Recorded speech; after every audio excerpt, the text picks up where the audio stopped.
반갑습니다. 이번 시간은 바람도 쉬어넘는 고개라는 사설시조를 살펴보도록 하겠습니다. 자, 사설시조예요. 사설시조. 중장이 2구 이상 길었다고 가운데가 길어졌다고요. 성격이면 연정가, 님을 그리워하는 노래라고요. 연모, 사극보험 나와요. 현대는 사랑합니다 라는 거잖아요. 과거 조선시대를 배경으로 한 드라마 보면 연모하오 이렇게 하잖아요. 자, 특징 보시면 의인법, 과장법, 열거법, 점층법. 점층법이 뭐라고요? 의미를 점점 확장시키는 거라고요. 이걸 활용해서 화자의 간절한 마음을 드러내고 있다고. 왜 간절할까요? 이별했으니까요. 그래서 사랑 앞에서 적극적인 태도가 두드러진다고요. 보통 우리 조선 여인들은, 전통적 여인들은 사랑 앞에서 되게 소극적이거든요. 님이 가도 이러고만 있어요. 그런데 여기서는 아주 적극적으로 제 스타일요. 적극적인 태도 어떻게 나타나는지 보겠습니다. 주제, 님에 대한 강렬한 사랑의 의지. 한번 보자. 자, 들어갑니다. 자, 형태 보세요. 여기 초장이고요. 여기 중장. 중장이 길어졌죠? 여기 종장이 되는 겁니다. 자, 갑니다. 바람도 쉬어넘난 고개. 구름이라도 쉬어넘난 고개 이렇게 되어 있습니다. 자, 두 개의 고개가 나왔어요. 그런데 바람도 쉬어넘는 고개라고요. 고개가 뭐예요? 언덕, 큰 높은 언덕이라고 생각하면 돼요. 구름도 쉬어넘는 고개라고요. 자, 그러면 이게 뭘 드러내겠습니까? 아주 높은 고개라는 것을 드러내고 있는 거예요. 이 내용을 드러내기 위해서 어떤 표현 방법을 사용하고 있습니까? 이렇게 딱 끊어보세요. 이 문장 구조와 이 문장 구조는 어때요? 반복되고 있죠. 그래서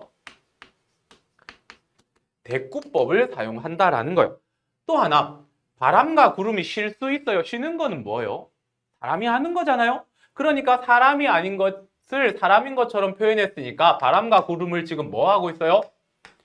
의인법을 사용해서 사람인 것처럼 표현하고 있다라는 거죠. 그 다음에 아무리 언덕이 높아도요, 바람과 구름이 어떻게 쉬어 넘어가겠습니까? 그냥 높겠죠. 높겠죠. 그런데 요만한 사실 지금 뭐예요? 개뻥치고 있는 거잖아요. 그래서 여기에서 과장법도 드러나는 거예요. 첫 행에서 이미 끝났어요. 그런데 이 모든 표현, 이 과장법이 여기에도 해당돼요. 계속해서 보겠습니다. 이 고개를 설정해 놓고 또 보세요. 산진이, 수진이, 해동청, 보람에 쉬어넘는 고봉장성령 고개라고요. 자, 또 고개가 나왔어요. 이번엔 어떤 고개인지 볼게요. 산진이, 수진이 이거 전부 다 매라고 보시면 돼요. 매. 해동청, 보라, 매잖아요. 맞죠? 매가 뭐예요? 독수리요. 독수리요. 엄청나게 큰 새죠. 얘들 엄청 높이 날아요. 그런데 얘들도 쉬어넘는 고개라고요. 그러면 어마어마하게 높다라는 것을 드러내는 거예요. 그럼 여기서 또 표현 방법이 여기서 이렇게 해볼게요. 고개가 엄청나게 높음을 의미를 점점 쌓아가면서 나타내고 있다고요. 처음에는 바람, 구름, 이제는 매까지 못 넘는 그런 고개로 만들어 버렸어요. 뭘 통해서요? 점층법을 통해서 만들었고요. 지금 전부 다 고개를 뭐 하고 있어요? 나열하고 있죠? 표현 방법은 열거법이요. 됐습니까? 표현과 내용 찾았습니다. 엄청 높은 고개. 이게 중요합니다. 자, 그 다음요.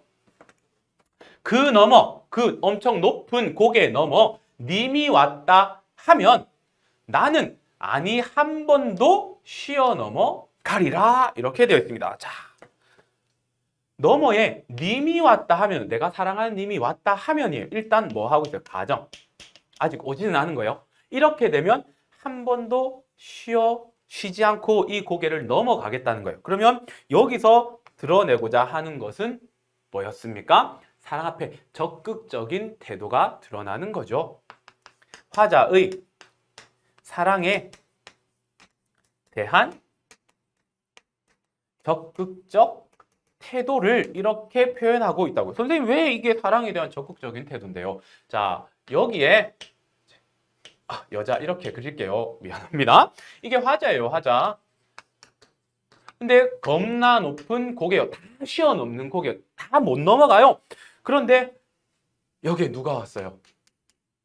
남자요. 님이 왔어요. 그러면 이 시적 화자는 어떻게 하겠다요? 쉬지 않고 한 방에 뿅 가겠다고요. 다 자연물도 못 넘는데 자기는 한 방에 가요. 무엇 때문에? 님 때문이에요. 그러니까 사랑에 대한 적극적인 태도 이렇게 되죠. 이해되겠습니까? 자, 그 다음요. 이 고개를요. 무엇으로 볼 수 있냐면 님과 나를 갈라놓는 거잖아요. 그래서 장애물요. 님과 나를 갈라놓는 장애물이라고 생각하시면 됩니다. 그런데 사랑의 힘이 이 큰 장애물을 어떻게 해요? 한 방에 넘게 만들어 버린다고요.